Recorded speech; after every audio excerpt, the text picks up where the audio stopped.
Good morning mga ka-bike trip. So another day, another bike packing na naman kami. Ay mga dala namin. Ang dala niya.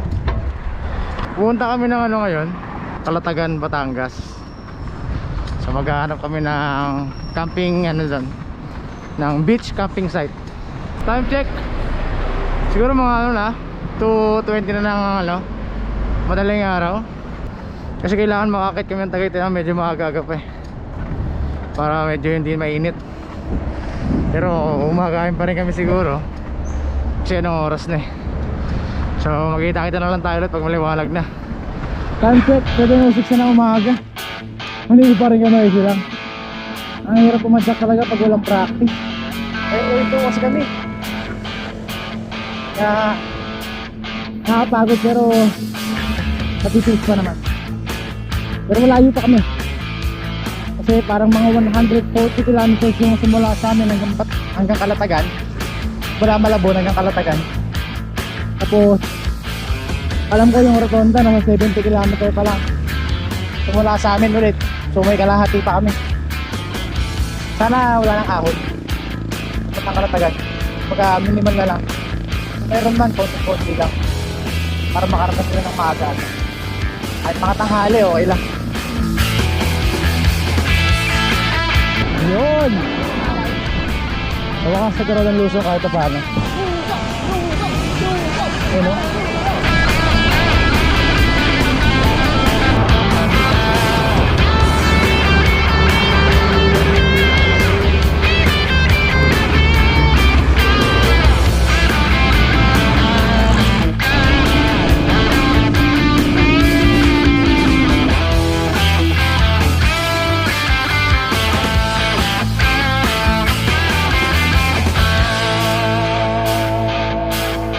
So yun, sabi ng lokal dito, lusong na lang daw hanggang Calatagan. Sana totoo, para mabilis kami kasi 60 kilometers to medyo malayo-layo pa yung 60 kilometers. Pero kung lusong naman lahat, mabilis lang yan kasi ganito lang yung takbuhan namin. Pero kung may ahon dyan, sana minimal lang, konti lang. Habang rin pala balikan to, no? Sino kung babalikan namin itong haba nito? Kawawa kami dito. Habang kayo lusong na to, nakakatakot balikan. Hindi ko lang kung kaya namin balikan to pag umuwi kami ng linggo. Pero bahala na. Ang mahalaga, masaya kami. Nakasunod yung paso namin. Nga ba, puta kita, puro lusong. Padyak. Ito na ako.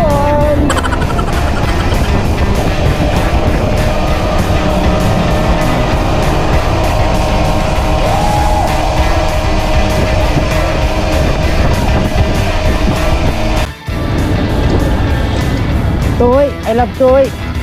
Hello, I love toy. Tama yan. Time check 7:52 na ng umaga. Nandito pa lang kami sa may Tuy, Batangas. So yata ng Tuy ay Calatagan. Malayo-layo pa ulit. Medyo rolling hills ngayon. Kanina puro luso, ngayon medyo rolling hills. Pero saktuan lang naman. Ganda oh. Ganda. Ayun oh. Ganda lang, diba? Natapos na yung mga lusong. Ngayon naman patag ka sa pakainit. Isa sa mga nakakabigang din to gandang panahon patag na mainit. Ito naka long sleeve kami. O hindi, sunog. Pero kita namin susunog na unti-unti. Wala kaming sunblock. Yung mukha ko rin sunog na siguro. Nakakaroon na kami siguro mga 110 kilometers. Nakakapagod na rin kasi sobrang init. So yung kakaliwa kami rito. Aray! Panasugbo pa rin para itong kanan na sugbo. So ito Palian. Hindi ko na, Bakalian na nga to. Bakalian, Batangas na to. Time check 11:13 ng umaga. So ayun, dito na kami sa Lian, Batangas. Ito yung masarap sa mga biyahe namin So parang naliligaw kami, naghahanap kami kung saan may dadaan. Yung pinagusto ko sa pag nagagawa namin sa buhay namin yung naliligaw kami. Kasi parang kaming nagiging lokal na. Diba? Ang saya sa feeling. Ito sabi niya yun. So yun nga, hinahanap pa rin namin yung Calatagan. Malayo pa, 31 kilometers. Pero kung patag yan, siguro mga 1 oras na lang yan. Akala ko patag na lang yun. Ba't may sigsig pataas? Diyos ko naman oh. Pagod na ako, ang init. Napagod kami sa patag tsaka sa init. So lang. Pataas na naman kami oh. Kaya lang yan. Pagod na ako. Andar ko, labagal na. Alas 12 na, 11:49. Siguro mga alauna nandun na kami. Kasi nandun na sa unahan. Parang hindi na mapagod ah. Time check, 12 PM. Nakaharap pa rin namin yung ano, si Teddy. Eh kasi yung ano camping beach eh. Parang Teddy kasi beach resort. Eh yung hinaharap namin. So after ng ahon namin, ito naman lusong. Bawi-bawi lang, tayo na. Napagod yung ano yun, yung ahon na yun. Biglaan kami sa ahon na yun. Pero buti lang may lusong. Biking pa tayo, diba? Bang style bike eh. Okay, alalay ha. Finally, nakita ko na rin yung arko ng Karatagan. Pero malayo pa rin kami. Time check, 12:28 na. Sabi ko makain, pero baka kumain na lang kami roon. Sa mismo pag-i-stay namin. May bayan pa naman dito eh. Kaya bilhin na lang kami ng ulam. So yun, dito na kami sa bayan. Naghahanap na lang kami ng karne. Para pang ulam kami. Nakabili na kami sa bayan ng mga pagkain namin, mga kailangan namin hanggang ano na, hanggang bukas. Sa linggo ng umaga kasi mga linggo siguro ulis na kami. Kung pupunta rin kayo rito, pag nakita nyo yung bayan, bilhin na kayo, bawal yung daan sa kasunod para sigurado. Pero kung nakamotor naman kayo, pwede naman kayo bumili kasi mabilis naman yung motor eh. Pero kung nakabike kayo, kagaya namin, okay na yung magsiguro. Ayan, may arko ulit. Ito na yung ano, ano, Santa Ana, para kay Santa Ana. 3.2 kilometers pa. Ahon lusong, pero hindi naman sobrang ahon. Hindi rin sobrang lusong, sakto lang. Ito na, ayun o, nasulat.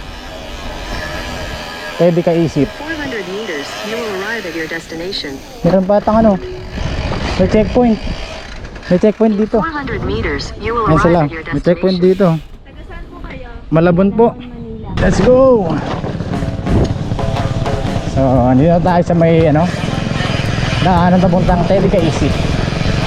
Konting rough road lang to, kaya na road bike eh.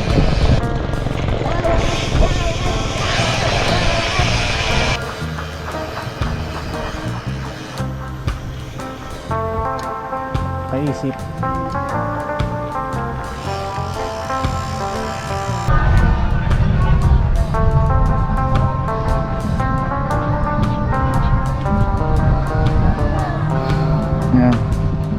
Pero maganda yung buhangan niya rito, puti-puti.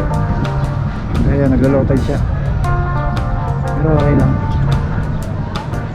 So yung final, dito yung nakuha naming ano, dito, space. Ano, tatayo ng tent namin dito. Para malapit sa dagat.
morning mga ka-bike trip.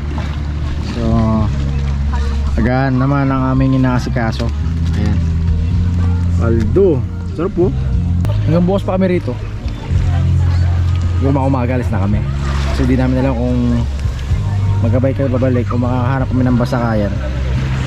Kasi kung mayroon mong bus, siyempre sasakay na kami. Okay na kami ron. Okay na narating namin yung kagandang lugar. Yung tent namin, tayo naman. Bangis. May silong pa kami. Oh. Day 2. Day 2 na aming bike packing. So pumunta kami ngayon sa Sandbar. Sumabay kami sa nag-rent ng bangka. So 350 per head daw. Hindi ko alam anong activities meron doon, pero sabi parang kasama yata yung snorkeling. Tapos hindi ko alam, papakain na isda. Ito yung sakay namin bangka. Oh. Ay gago, tayo mo lalim. Kasama lang sila ate. Naya kami naman.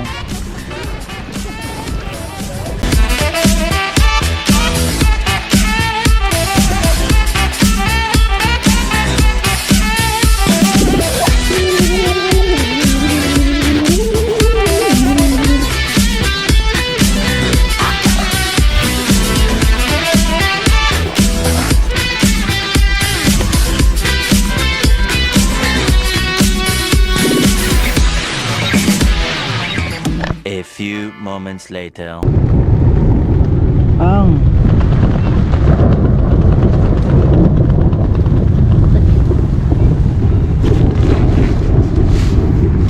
Dito namin dito sa Batangas. Kung kailan talaga pauwi kami ng kinabukasan lagi ganito eh. Parang may bagyo lagi. Yan, day 3. Uwian na namin to. Pero kain muna kami tapos pack up na kami. Hindi ko lang kung padyak pa rin kami all the way hanggang Malabon. Pero pag nakakita ko ng bus, sasakay na kami. Let's go.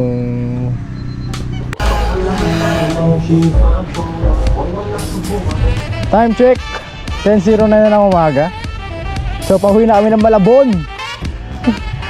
Makauwi na. Bis bam. Bang.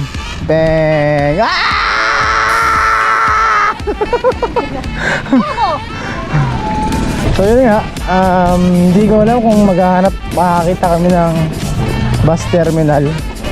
Kung nakakita kami, pabor sa amin yun kasi magbabas na lang kami. Pero kung wala, bike all the way ulit papuntang Malabon, pauwi. Kaya ating alamin. Yung naman, yung beach resort, camping site, okay naman. Kasi may tubig, may CR, malakas yung tubig. Tapos yung dagat, pag umaga, malalim naman yung tubig. So pupunta kayo ng kung one day lang kayo, tapos pupunta kayo, nakarating kayo ng gabi o hapon, asahan nyo mababa yung tubig, low tide. Pero kinabukasan naman malalim. Kaya pinaka the best dito, at least 3 days eh. 3 days kayong andun. Masolid yung 3 days, no? Solid yung 3 days. So yun lang. Alamin natin kung makakauwi kami. Kasi ilang oras na rin eh. Saan ba tayo, Al? Palabas? Ito ba? Ito yata ito. Ito. Hindi ko alam.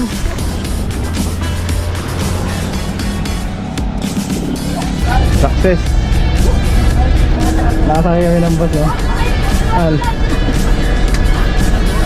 Medyo less pagod na. Hindi kaya nung una. Binike namin hanggang dito.